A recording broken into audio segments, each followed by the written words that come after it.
என்னுடையவைகளால் அறிய. அப்படின்னா என் ஆடு எனக்கு நல்லா தெரியும். என் ஆட்டை நான் பெயர் சொல்லி அழைத்திருக்கிறேன்.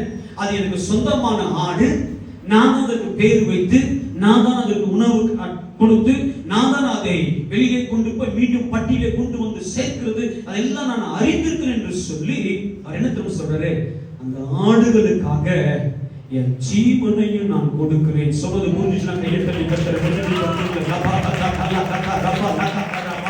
இந்த ஆட்டுக்கு என்ன பண்ணி இருக்கிறார் அப்படின்னா, இந்த ஆட்டுக்கு உயிர் கொடுத்திருக்கிறாருங்க. அவர் கொடுத்த உயிர் தான் இந்த ஆட்டுக்குள்ள ஏக்கப்பட்டு கொண்டு இருக்கிறது. நான் சொன்னது புரிஞ்சிச்சுன்னா கையை தட்டி கர்த்தரை மகிமைப்படுத்துங்க.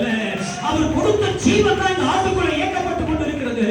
அவர் கொடுத்த சுவாசம் தான் இந்த ஆட்டுக்குள்ள இயங்கிக் கொண்டு இருக்கிறது.